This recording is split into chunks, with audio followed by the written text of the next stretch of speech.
This is part 1 of Chapter 2 of Gears of War Judgment. I started this a little bit ahead of where you'd otherwise normally start it, just to cut out some time. And in this chapter, you are playing as Sophia, and she doesn't play any differently from Baird. And your declassified mission for this one is pretty difficult, and it makes fighting a bit more different. You have really low ammo limits for your guns, so you need to be really conservative how you fight, and you do periodically get more ammo. I'm not exactly sure how the system works here, because it seems like you just sort of randomly get it based off of time, you know, play for so long and you'll get a little more. So yeah, the best thing to do is just rely on executions and your Lancer for the time being, and then your Gnasher when you're close enough to people. And it doesn't get really hard until the Reavers show up. Look out! On the side! Reaver incoming! And Reavers, if you fought them in previous Gears of War games, they haven't really showed up too much in this game yet. They're sort of mini-boss difficulty enemies.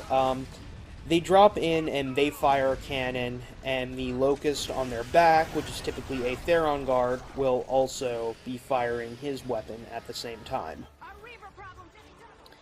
And they're a real pain to deal with. They really don't have any major weaknesses. The best thing to do is to just try to get him to soak up damage, either with a boom shot or a grenade, and then your best bet after that is actually a Lancer. They don't really function too well versus long shots or single shot weapons like the Marks or the Breach shot.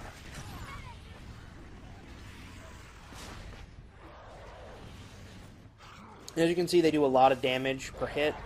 It's dangerous to stick around underneath them, and they're just all around kind of a pain to deal with.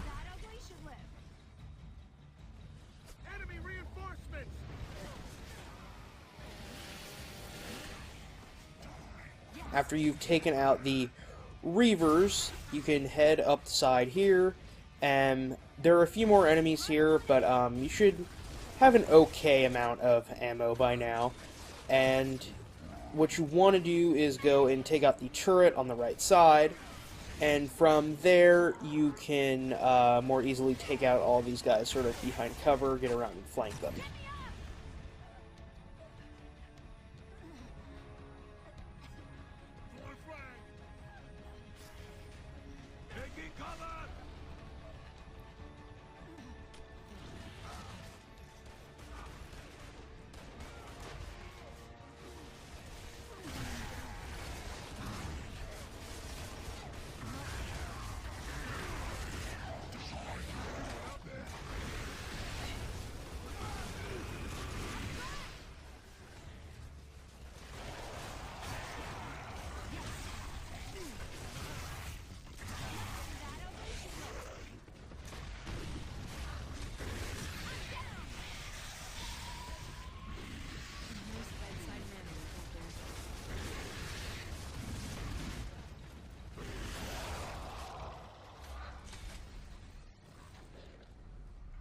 Time to go inside, right?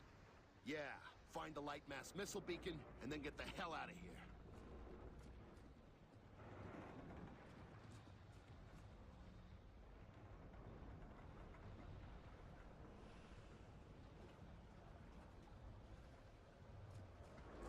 And once you're all done with everything here, you can get the COG tag for this section of the mission, and it's actually back in the middle of the bridge. And as I said earlier, if you've been following this, I accidentally got one earlier, so it doesn't actually show up here. It's right in this spot right here.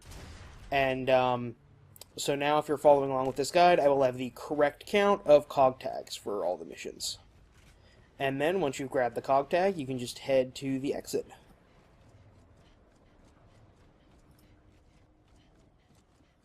This is section 2 of chapter 2, and this section is going to present you with another pretty difficult declassified mission. It's another timed mission, but what makes this one difficult is the really restrictive time limit, and you're fighting pretty tough enemies here. You want to immediately run to this one shot over here, and use it to take out as many of the heavy hitters as you can.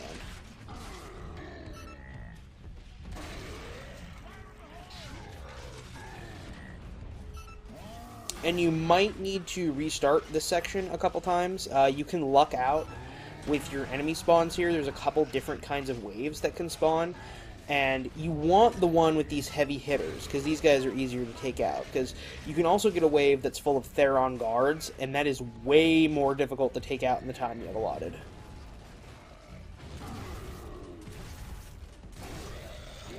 And after you take out these boomers here, you're probably going to want to grab a boom shot.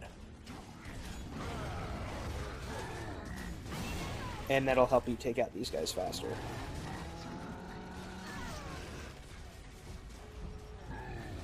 And if at any point during this section you go down, you're probably not going to do too well. You really can't go down. You don't have the time for it here. Unless you've got somebody else playing with you, then going down probably means you can't get 3 stars because the AI won't be able to get to you in time.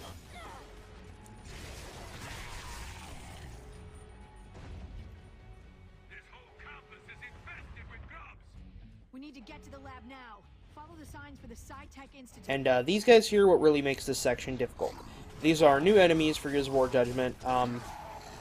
They're called Ragers. And if you played other games in the series, they're basically mini berserkers.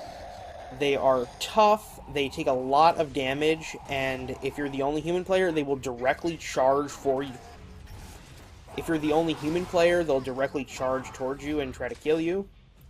And the first one you see just immediately goes into rage mode, but the other ones that you fight don't. They actually need to take damage before they do. And you can prevent them from going into rage mode, and you can see I got the cog tag there. You can prevent them from going into rage mode by getting a headshot. And you can't jib them, as far as I know, unless you use a boom shot or something that just completely disintegrates them. Shotguns won't work. At least that I've found. But if you manage to get a headshot, that will blow their heads off, and then they can't go rage. And it's particularly notable for this mission since you have such a restrictive time limit. And this is the final little area we're getting into here. If you've got a Nasher, that's going to make this part a lot easier. There's a lot of cover you can run around here and get a lot of quick kills.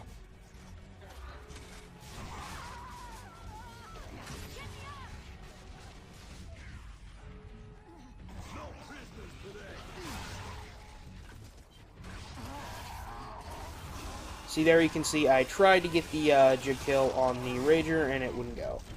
And this is going to be your endpoint right here. This is Section 3. Your declassified mission for this one's pretty weird. Toxic fumes are going to be in the lab. And it basically just applies this sort of trippy filter that makes seeing very difficult randomly, and it's really kind of odd to deal with. The enemies here, thankfully, aren't super difficult, but the filter that you get with this can make sniping fairly difficult. I don't really know if I've talked about it before, but I figured I'll talk about it now since I have it. The breach shot, which is the gun I picked up here.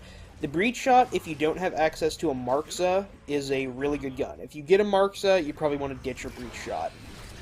It's kind of got a lot of the same features. It's a multi-shot sniper rifle. Unlike the breach shot, this one can headshot in one shot, but it needs to be a pretty perfect headshot to work.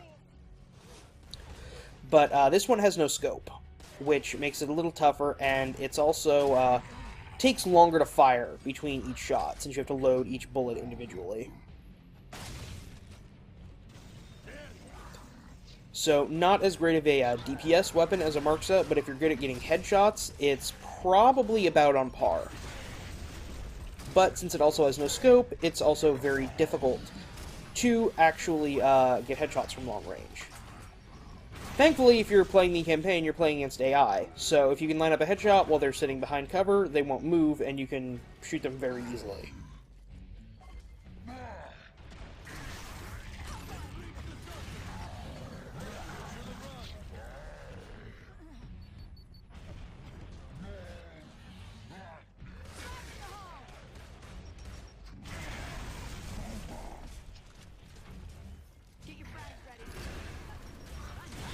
Getting your 3 stars on this section is not too difficult. If you've got a breach shot and a Nasher like I did coming in here, you can get plenty of headshots and plenty of jib kills. Where the hell are you guys?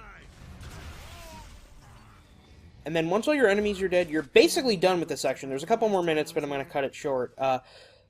You can grab your cog tag in here, and then just the next couple minutes are, it's a little cutscene, just going into another room and finding your beacon that you came to this area to search for.